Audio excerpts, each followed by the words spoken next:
I'm a core alignment coach, which means I coach people in aligning their choices and actions with their values, which makes people happier. I'm also an emotional wisdom training specialist, so I guide people in taking the wisdom from their emotions rather than being flooded by emotions. And I'm also a diversity educator. And I've been doing that work for decades, helping people identify patterns of bias that are destructive to themselves and others, and cultivating new patterns that are far more inclusive, help create belonging, and again, make human beings happier when we can be more conscious of our choices and more proactively creating belonging. And if you're interested in seeing any of my courses or sample classes, you can go to my website, which is knowwhatyouwantcoaching.wordpress.com. So today I have an amazing guest who really inspires me in general. I've known her for a few years. She's a dear, dear friend. And I recently was able to have a conversation with her, which just sparked tremendous curiosity and interest. And her name is Susie Herrick. And let me just read a little introduction. She's done so much. This is just a snapshot. She has been a psychotherapist for almost 35 years. She's a former academic chair of the Institute of Transpersonal Psychology and an author, and has coached and mentored thousands of students. And the conversation, she was describing to me what she's learning from people who have experienced near death. And she'll define near-death experiencers in other terms. But before we bring her on, I just want to add that as a therapist, she wants to know more about what it takes for people to change their lives. And here's a quote from you, Susie. Susie, come on. I'm going to read this quote from you. Thank you for being here. But here's this, and you can add, we are constantly looking for ways to make interventions that help people heal so they can lead fulfilling lives. What we're learning from people who have had near-death experiences is about the most amazing consciousness shifts, and the constant that you're apparently hearing in stories is love. And that just totally captured me. So thank you again for being here. Thanks for having me. I'm really honored. Good spirits. Well, would you let us know the name of the conference that you attended, that from which you brought this message that I heard? Yeah, it's the conference is called IANS, or International Association of Near-Death Studies, and it was in DC this year. And I always walk away from those conferences just feeling happier, and I find that really intriguing. Yes, that's what it was. Yeah, and that's what we started talking about. Love is a constant. It seems to be the thread, or the wave, or the sort of the air that you breathe when you get there. And the term NDE was new to me. Can you define that for our listeners and viewers? Yeah. So it's basically, in fact, a friend of mine said actually it shouldn't be called a near-death experience. It should be called a death experience. And usually when people have, often when people have a clinical sort of dead, like flatlined experience, and then they come back from that, they have features of an experience that are universally acknowledged, and people all around the world experience similar features when they step into this experience. And it's the memory that people retain from these experiences are indelible. They don't forget them ever, or any element of them, which makes them very unusual, different from a hallucination or a dream or any type of thing that happens when we start to lose consciousness. It's more of like, some people describe it as even being more real than what we're experiencing now. Like it's got more clarity, and more colors are more vivid, and life seems much, the experience seems much more real than what we experience now. Makes our sort of everyday living, and they call these meat suits or meat puppets, seem dreamlike. Yeah. So the experience that feels more real, is that what they are experiencing when they are like officially When they're dead? Dead. They're dead. Yeah. But they're experiencing, and then when they come back, when they're brought back to life and the heart starts going again, Right. that isn't, they indelibly remember, it's an indelible, that state of consciousness is indelible. It's really clear. A lot of them say, like, I had this, this guy named Scott Drummond, who's got an amazing near-death experience, got to chat with him at the conference. I mean, his happened when he was in his 20s, but it's so clear.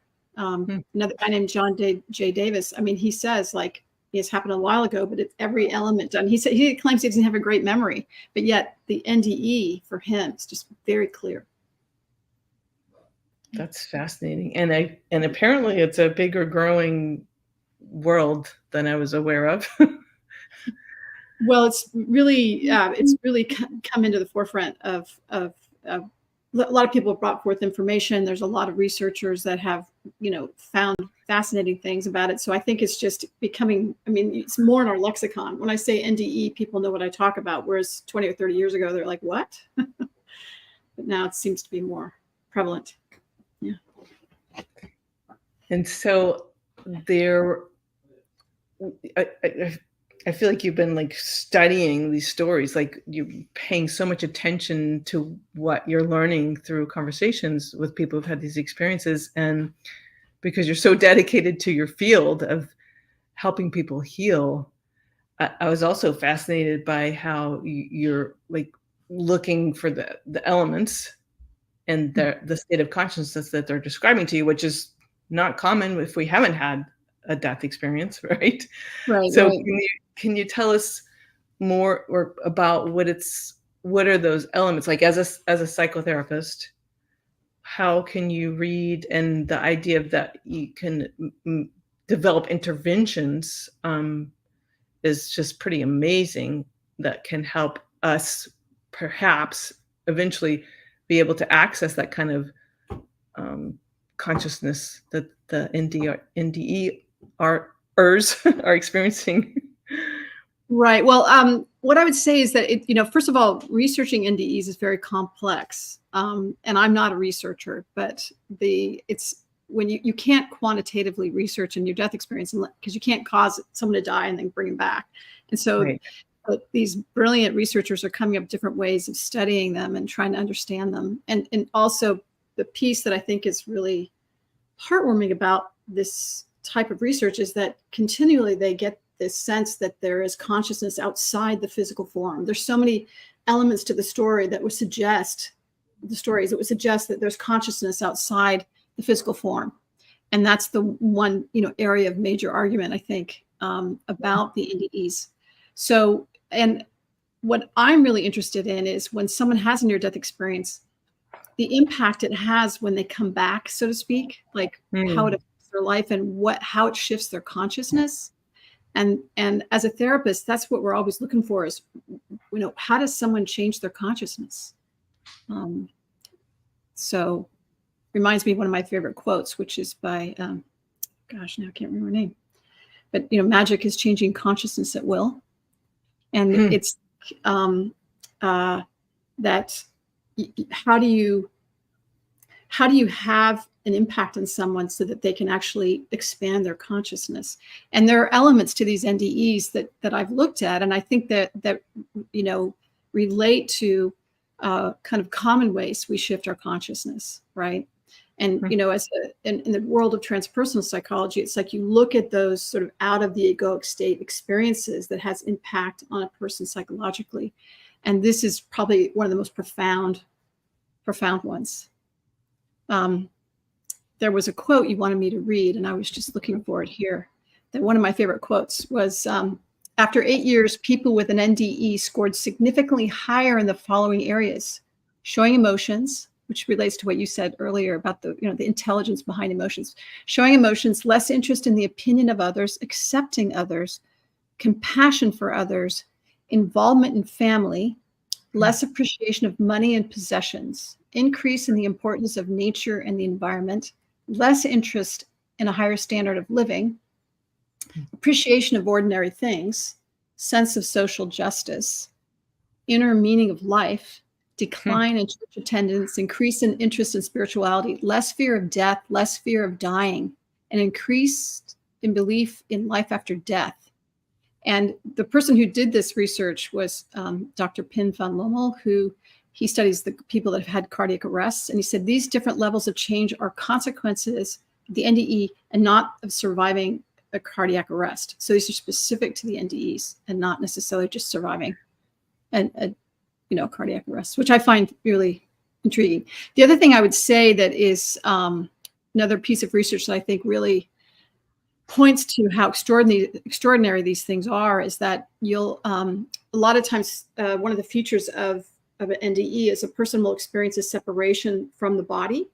They'll often stand outside the body, and they have a visual awareness. So like you'll have someone who can describe, let's say they're on the operating table, and they can describe what's going on in the operation down to the tools, and they've actually, correlated the person's description with the doctor's experience, and which I find interesting. Another one I think is where a woman rose above her body and rose, above the hospital and saw a tennis shoe on the gutter of the hospital. So when she woke up, she said to the nurse, she said, "There's a tennis shoe on the gutter of the hospital."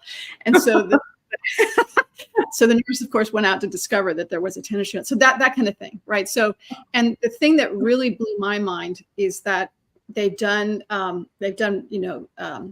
qualitative studies with people who are blind from birth, and they have the same amount of visual acuity as someone who is not blind from birth in the NDE. So they can be blind from birth and then step into an NDE and see everything that is going on in the operating room of the theater. And what's interesting about that is that if a person's blind from birth, and even if you give them sight in adulthood, they cannot see the same as we do, because you need to experience the developmental stages of your eyes, the formulation of your eyesight. And you don't have the same depth perceptions. It's a very different type of seeing if you get a restored vision at later in stages in life. But in an NDE, it's much different. It's very clear. They have full visual acuity. And some even say they have a 360-degree view as opposed to this pie-shaped view that we have. And so it's those types of studies, it just blow my mind. So anyway. It is fascinating. Isn't it? Yeah. So what I would say that there are a lot of elements to the NDEs that I think are really interesting. Like people that have them, they have a difficulty explaining what happened. There's not language or words to describe their experience. And that's sort of, I guess, you could sort of talk about Plato's, universe. It's like this Platonic experience, and you can't describe it because everything is so different. It's things like time don't mean much. It's like time's very different, colors are different. Everything's very, very tangible and different and beautiful. And so and then also there's like the ability to see and hear details, which I talked about, that most people can't. And then they experience powerful emotions, and then they also can hear distinctive sounds like music. Like some people have expressed that they can hear plants and or hear colors. That's the other thing that's really interesting. And they encounter often a bright light, that's the part that, one person mentioned, it's like such a bright light that you normally burn out your, human eyes. It's that bright. So that's the part it's just really. Then the other thing is that you meet others, and so you meet, often people talk about meeting a guide. At the onset of the one, there's a woman that she committed suicide literally by shooting herself in the heart, which is a whole interesting story. And in that, the guide came to her, and she said it felt feminine, so she referred to her as she. And she said that she told her that she could either go back to her life now in the middle of it and continue on and deal with it, or she'd have to redo the whole thing. And so people have these kind of interesting experiences with guides. And usually they're not people that they know, right? But then they often also meet loved ones, and from sort of vague experiences of that where they don't really see them, but they hear them in their light, or actually literally going to a garden and seeing all the people that have passed before them as some kind of homecoming. So there's just a whole thing that's that, which I find fascinating. And then people often refer to a life review. Now, not all of the NDEs have a life review. That people, that saying, my life passed before me. Yeah. that they don't all have that. There's a small percentage, but the ones that do, the experiences that they experience their entire life, almost in second moment, like moments of every second, but it happens all at once, that they experience it. So that's the thing about time that's really strange about these experiences, that it's hard to imagine what that would be like, right? But they experience every single moment of their life. And so that's the other thing I think that as a therapist, I find that really intriguing, because we spend so much time in someone's autobiographical experience. And this is a moment where they have such a clear memory of all of it. So sometimes also people are told or somehow experience or given awareness of a future event. And the other thing is that they also found that they've reached a boundary where they come to a place where they have to go back. They can't keep going.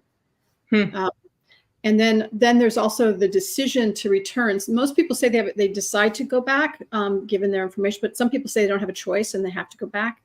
But it's usually some comment like, you need to go back. It's not your time. And one woman who sorry, I can't remember her name. She talks about how in the NDE, they say she actually set up before her life that she would actually have an NDE, learn some stuff and go back. So, I mean, these things are elements of it that I think are interesting. So anyway, do you want to keep going, or what do you feel like you want to Well, I do want to keep going, but let me interject a question real quick.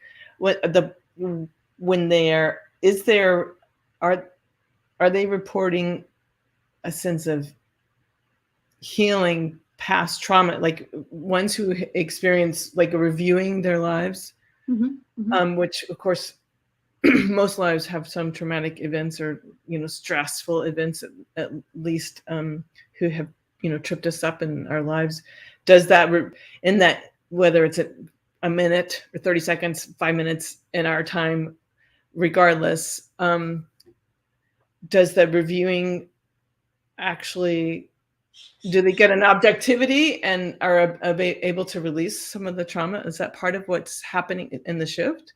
That's a really good question. And I can't answer that fully, but I can tell you what it's like to hear someone talk about it. And I'll give you an example. Like Scott, my friend Scott Drummond, he basically said that when he was in the life review, he got a sense of how he had treated his wife.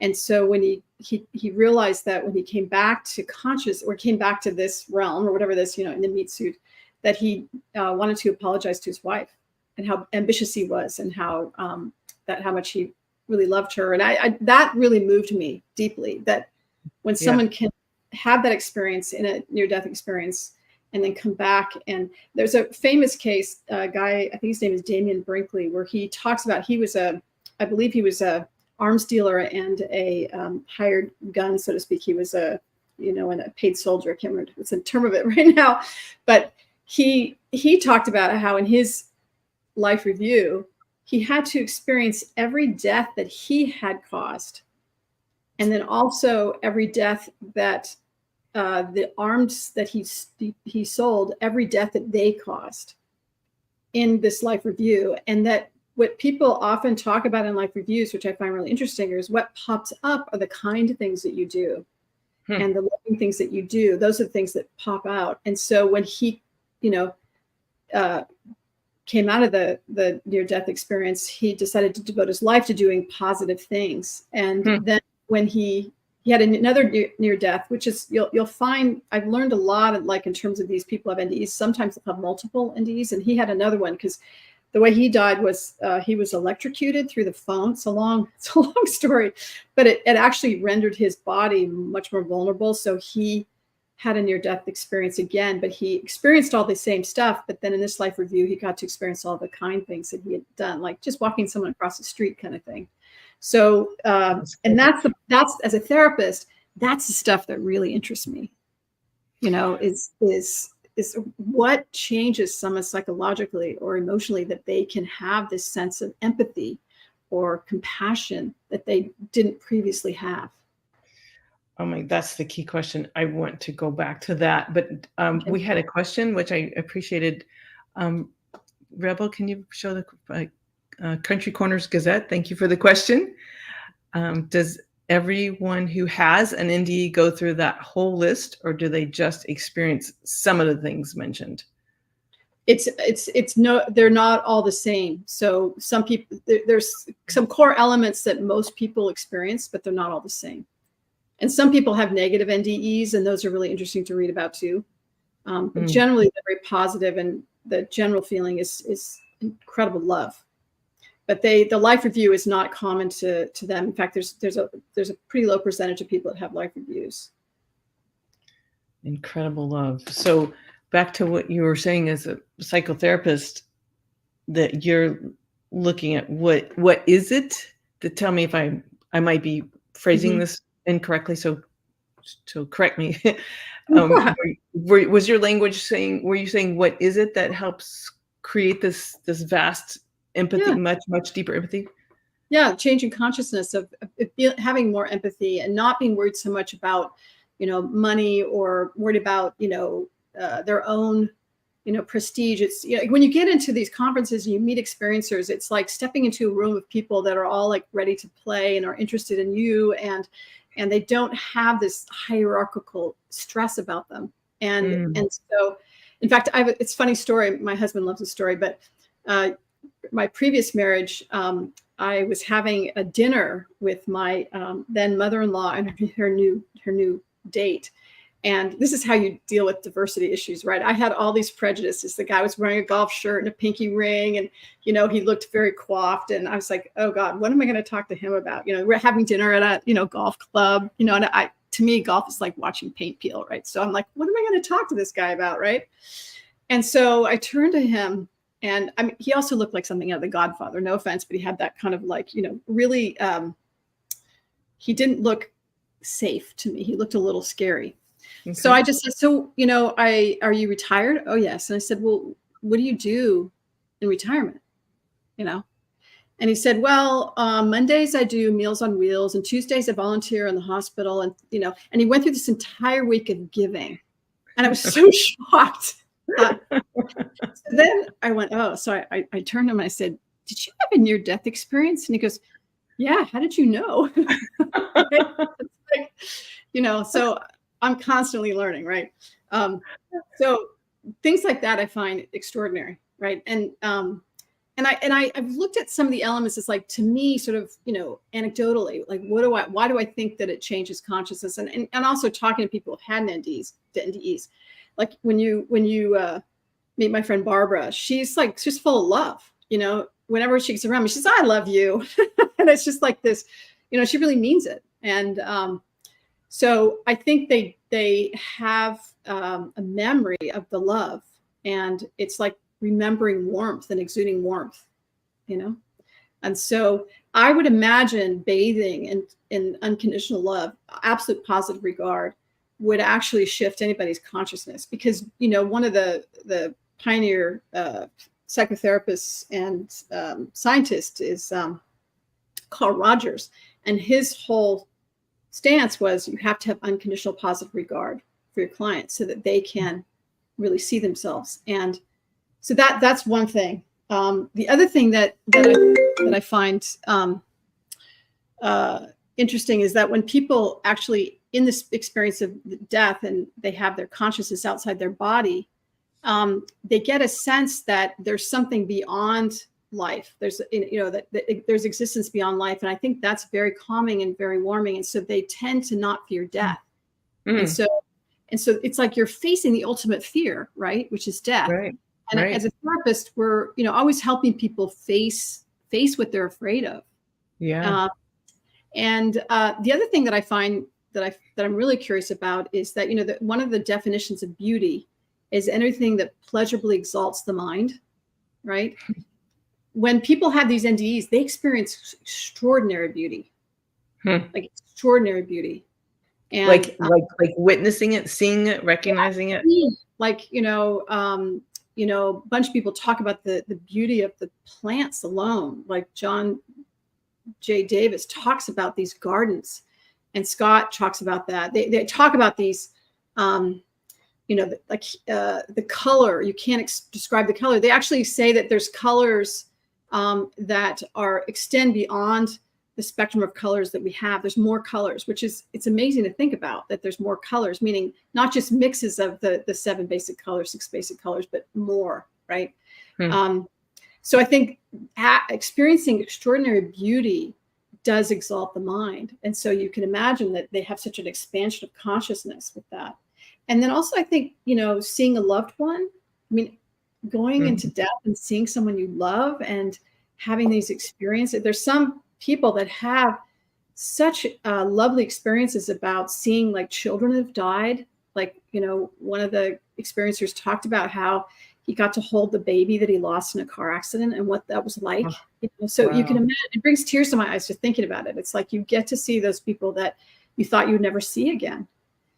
And I could also imagine having a guide would be very calming, because even having a therapist or a third party witnessing you and the guide, Vinny, whose name is escaping, his last name is great NDE experience, incredible. He talks about that there was a guide who came to him and he was at a white beard and dressed in white. And he said, "Are you God?" And he goes, "No, I'm not God. My name is something else." And I can't remember the name, but he went through this whole NDE with him. And then when he got back into, life, he was looking through old family photographs and found out that he was a very near ancestor, like someone he'd never met, but there was a picture of him. And so, I mean, could you imagine what that'd be really interesting. But so experiencing guides or even deities, some people say they see deities, which I find intriguing, I think would add to someone's repertoire of what's, expands consciousness, right? What's out there. And I've also imagined, like, several NDE experiences that I've heard, the guide says something like, "Okay, now you need to go back because you're needed. There's something you need to do." And which I would think would be very heartwarming. Like, now I do have to say that a lot of the NDEers that I've heard and actually talked to about this, they when they come back to when they come back to this realm, whatever this realm is, this side, they often refer to the near-death experience as the other side. When they come back to this side, they say that they go through like about a year or so of depression and sometimes suicidal, because they have this tremendous sense of homesickness. And so it's like, you touch heaven, you step into heaven, or you step into this extraordinary experience, and then you got to come back to everyday ordinary life. It would be very, I think, disconcerting, and you just would want to go back. It's like leaving Shangri-La and hiking the Himalayas to get back, but those are the elements of the NDEs that I think are intriguing for therapists to understand, like, how these people actually come back more compassionate, how they come back with, less care about how they come across, but more interested in personal justice. I mean, justice and the environment, things like that. Why do they develop that sensitivity? And, I would imagine, that they're less prejudice, right? Which is such good news for, any diversity trainer, right? Well, and then in that absolute positive regard, I guess it's just more reinforcement for what we are, many of us probably believe, but like, oh, what if I practice that more? What if I really held my children or my colleagues or my, anyone with absolute positive regard? What difference would that make? Like, it's interesting to give us a challenge to like try to like reach, that level of empathy. Even it won't be the same shift, but like, this is just a great reminder. Just hearing like, oh, guess what? There's more. There's much, much, much more. There's much deeper love. There's much bigger consciousness. That sounds very warm. And I think this is why meditators, when you meet people that have spent years and years meditating or, praying or whatever, that they I think touch on these experiences. I know they've done a lot of research in meditation. I know Tibetan Buddhism, people have these practices where they step into this other side experience and are similar to the NDEs.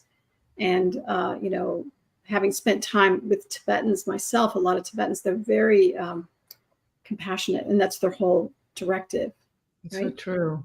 And so I just think that's, those are the things that I'm curious about, is because I know all the struggles I've had just myself in trying to learn how to be more compassionate and loving. And it's not an easy task, Mm-mm.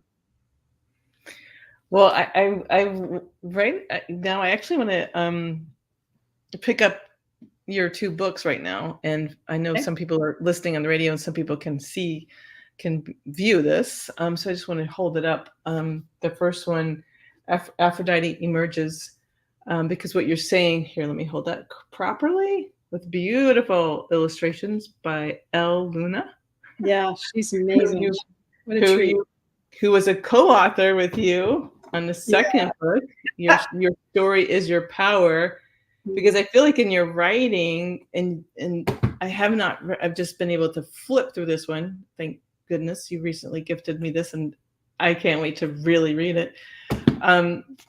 In your writing, you're pointing us to look at our ancestors and archetypes and guides, and can I just read the back really quick so the listeners and viewers can know a little bit more about who you are. So this was written by Dr. Helen Caldicott, MD, an author, speaker. And the passage is: a fascinating story by a woman who has faced great challenges and obstacles and has the temerity, courage, and resilience to come out the other side. So clearly you've had some huge experiences in your life that people can learn about when they read your book,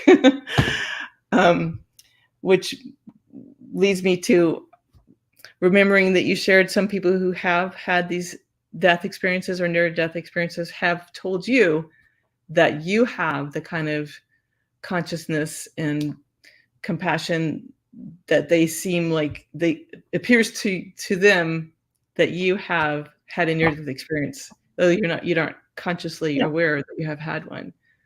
Yeah, I have some similar side effect sort of experiences, like that I tend to be really comfortable around people that have NDEs, and that I've had I've had some extrasensory experiences and have these extrasensory abilities. I don't talk about them very much, but that's one of the things that NDEers talk about. Also, I've carried this sense of homesickness that I don't know what I'm homesick for. Mm-hmm. And I think that's the real salient feature that I really, just, oh yes, that sense of homesickness. Like there is something beyond this. And I've always been very sensitive about people's feelings, and it's hard when you have that level of empathy to be out in the world, because it's like you have no skin. And I think a lot of them have that experience. So, Barbara, who you will talk to, she said maybe you had one as an infant. A couple of people have asked me that. I don't specifically have that memory, but I know some people have done hypnosis to retrieve those memories. I haven't, but I have had, as they say, after death communications, which I write about in the first book, which is pretty extraordinary. And it's kind of it's to say that, but I've been trained in a lot of realms, but I love science. So I have to say that I'm very curious about these things that, a lot of my colleagues have researched. But in my after death communication, I felt grateful to have the training that I've had to sort of allow things to happen and not judge them while they're happening. And so in the one in particular that I write about in my book, I had a experience of the love to a certain degree, where I just felt this flood of love come. And when I saw my ex-husband, and that was really an event. And I don't talk about these things very often because they can be misconstrued.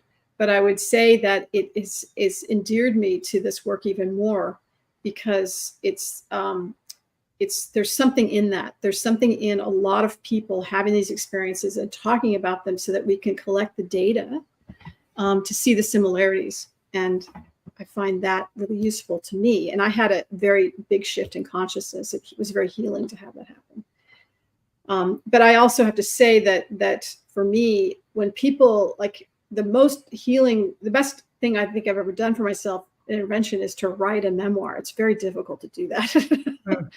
But autobiographical writing, I think, is a clunky version of the life review. But I think that it's a great way to build more internal coherence of the self, and find internal acceptance and facing fears, which is a big part of, I think, why NDEers, I think they experience the ultimate, fear, right? And that changes us. It really changes us, especially when we work to integrate it, not to have it be traumatized, like to work on the trauma and integrate it, so that actually we can evolve from it. Well, let me ask you a question about the second book that you co-authored with Elle. Your Story is Your Power, because I haven't read it yet. It sounds to me like you're really encouraging people to is it like a guide to Yes. how to get in touch with yourself, how to accept and love yourself and know yourself? Yeah, it's really what it was born out of a couple of things. One is a book that Elle wrote called The Crossroads of Should and Must, and my book Aphrodite Emerges, in our own experiences, connecting to this part of us that we have been so trained not to value, which is the feminine voice. And it's pretty complex to define what that is, but I can give you pieces of it. I know that as a woman, I've been so trained unconsciously and sometimes consciously to be for body shaming and those kind of things. And hips are not okay, right? If you have wide hips, they're not okay. And I remember doing a lot of this work and realizing that the forgotten body part is the hip for women. And so we did a workshop to get women in touch with their hips. And where we had a woman come teach belly dancing and African and hula dancing. And some of the women went into the corridor and wept, because they hadn't realized how much they had shamed that part of their body. And so the book itself is a series of interventions, so to speak, ways to find that internal voice. And we use the metaphor of the labyrinth. And with that metaphor, we talk about the different aspects of us, like the psychological aspect of us, the social aspect of us, the family patterning aspect of us. We have a way to walk through those, so that you can uncover the blocks to that feminine voice, so that you can actually fully drink in the medicine of it, step in the middle of the labyrinth and go, and oh, wow, I get her back. I get her back. And culture has really deemed the feminine not okay. And so, even, in the lexicon of everyone, it's like the way to insult someone is to say that they're feminine, or to say that they're a pussy, or to say that, something like that, or, saying, oh, don't be a girl. You would never, and, you wouldn't politically, in any political or, it wouldn't be politically correct to say, well, don't be a Chinese person, or don't be a Black person, but you can say, don't be a girl. Right. So how do we look at how we treat the feminine, and how we make it bad, and then how do you take that away, so that you can actually experience the juiciness, the loveliness, the vitamin of that part of us, whatever we deem what that is, right? So, because we need her, as a diversity trainer, I think, we are systems therapists at heart, which is that we know that you need, in order to have a system be viable and flexible to change, you have, as Arthur Koestler says, you have to have that dance of individuality and mutuality. So we have to be able to bring our individual selves out in the mutual context, right? So how do we dance that together? And one of them is, how do we allow for this part of us that's been deemed bad to come back and say, it's not bad. This is not bad. This is actually needed. And so when I had that experience, especially writing my first book, which was about a experience I had with my father, is that I learned that I had an internal misogynist. And as soon as I confronted that internal misogynist, and this is not an unknown technique, many people have done this kind of work, but it's the minute I confronted that misogynist and fired it, and only allowed, good things to come in and, good comments, that I was able to confront my father, that completely changed his life. And it changed both of our lives.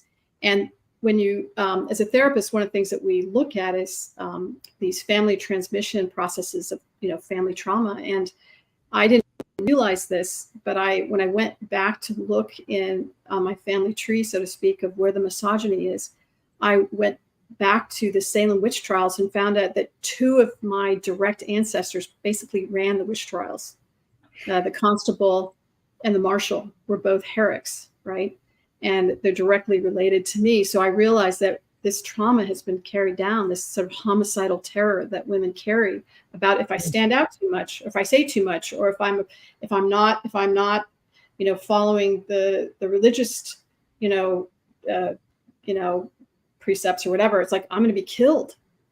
And so we carry that. And so that's where, in dismantling all that, and then having interactions with my father later, we were able to heal generations of trauma. So by the time he died, we were looking at each other saying, look, we did. It's amazing. That is amazing. And that's so beautiful.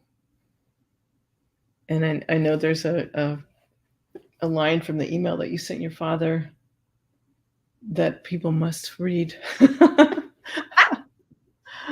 Oh, here, can I read it right now? Sure.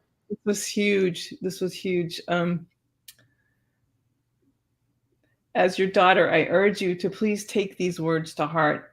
In the future, I will not support you in doing any more of your shaming towards women or anyone. So if you call me for that, I will not oblige. Yeah. And he took that seriously, didn't he? Oh, it totally changed him. I mean, my mother used to call me and say, your father's totally different. He's not perfect, but he's totally different. And the interesting thing about that actual email is that when I sent it to him, then he shared it with his friends, and they all wanted copies of it. And they wanted to be able to, some pretty conservative men were saying, I want a copy of it so I can talk about it with my daughter. And the interesting thing about that too is that when I did the second book, I was able to do some radio interviews, and I was all prepared for, if he asked me any questions about feminism or anything, I had to be like, had all these, notes and everything. And what I found were a lot of the male DJs wanted to know how they could talk to their daughters about how to get in touch with the feminine voice. So it was talk about facing one's terror, internal misogyny, from there to finding out that people just want to learn how to love. How do you love? How do you love your kids? How do you love someone as opposed to be prejudiced towards them? It's so fulfilling once you figure it out. It is. It brings joy. It just brings happiness. Yeah, there's a lot of research now of people that experience apology. The effect on them, their physiology, is tremendous. And when they experience these, and that's when they're saying is that now is like one of those important things of being in a relationship are the reparative moments. So when we have reparative moments with someone, it actually literally makes us smarter. I believe that, because our intelligence can be occluded if we're still repressing negative feelings that we don't want to feel again, or we don't want to believe it's true. We just push. It blocks our highest intelligence thinking. Sometimes we can't even formulate a sentence to get close to what we mean when we have all that, using our energy to block it. Yeah. And that's why what I loved in what you said at the beginning about the wisdom behind emotion. It's like, what is the intelligence of that emotion? I think it's one of the most intelligent aspects of our mind, our emotion, because it takes us right to the core of what's going on. You can have a lot of thoughts about something, but with my clients, I say, I hear your thoughts, but what's the feeling? And it's hard to identify feelings because we are told to be ashamed of them.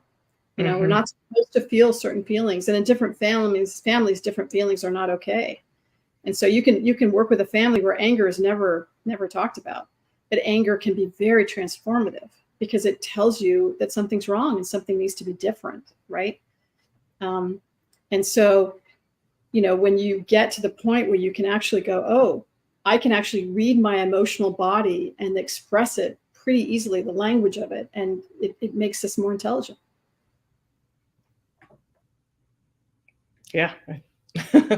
Which is also another side effect of an NDE, is that they have more access to their emotional body. Interesting. They're not blocked. So I'm so curious. We have about 4 or 5 minutes left, and I want to give you before I ask you for your closing thought. I just, for some reason, the word intervention's coming back to me, Yeah. and I wanted to, and also I should. So anyway, just any last bit about how you think the interventions you are coming up with have changed or grown, just like anything more you can say about well, intervention? I feel like the NDE experiencers validate the profession of psychotherapy. What people do in the sessions with people are very validated by the experience that people have with the experiencers. And I would say, if you want to do anything for yourself, any good interventions for yourself, is do autobiographical work, face the things that you were scared of, but also surround yourself with beauty and love, because that exalts the brain and the mind and makes you more intelligent. And then learn. And I have a bias, right? I'm a marriage and family therapist, and our focus is relationship. And our, science is now validating our profession more and more, which is when you have internal coherent self, when you have a good relationship with the self, then your children have a much easier time attaching to you. And then also, when we have really good relationship with each other, when they're not hierarchical, when they're more intimate, and we have reparative experiences, we get smarter and smarter, and so do the children. So you can't lose with that. It sounds so simple, like surround yourself with beautiful things and and allow giving and receiving kindness. Like, it feels good. Yeah. I mean, you're saying more than that, but I'm going to actually type something that I believe Rebel can make a banner. While you say your closing thought, a website you said people could check out. Could you say out loud the address of the website first, and then share your closing thought? Two websites for the NDE stuff. One's called NDERF, and I can't remember the acronym. It's NDERF, and it's a research site. And there's Jeffrey Long is the main. He and his wife run the website, and there's a ton of research on there, and they're just constantly curious about people's experiences. It's a great website. I can't say enough, and you get a lot of great information and about definitions and all the different types of research. And the other one is the IANS website, the International Association of Near-Death Studies. And IANS, I can't say enough about the organization. We're lucky to have these people that are so dedicated to this subject, because it's bringing out so much wisdom. So those are two great places to look for this kind of information. Yeah. And I don't know if I'm getting them right, but thanks. Thank you, Rebel. Anyway, your closing thought. We have a minute, and I just need the last 15 seconds. Yeah. Love seems to be the constant as we ended. That's the one thing I have to say, is that, whatever you can do to figure out what that means, love is really it. And I'm still trying. It's so ineffable that I don't even know how to figure that one out. But I don't know. But love seems to be the constant. Yeah. That's a good direction. Love yourself. That's the hardest thing. Right? How do you love yourself? We're not taught how to do that. No, it is. Yeah. Well, thank you for modeling it. Thank you for writing your beautiful books. Thanks for sharing what you learned at this conference, and so much more. And Barbara Bartolome will be here next week, because you introduced her to me, and she has experience too. She might be the one who says, call it death experiences rather than near death. And she's willing to come and share next week. So I'm really grateful to you for that, and for her already. Yeah, she's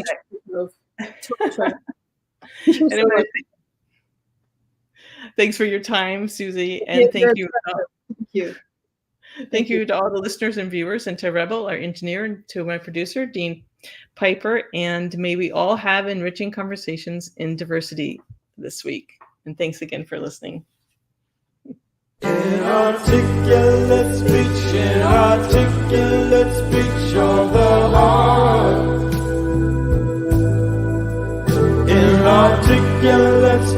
Inarticulate speech of the heart. Inarticulate speech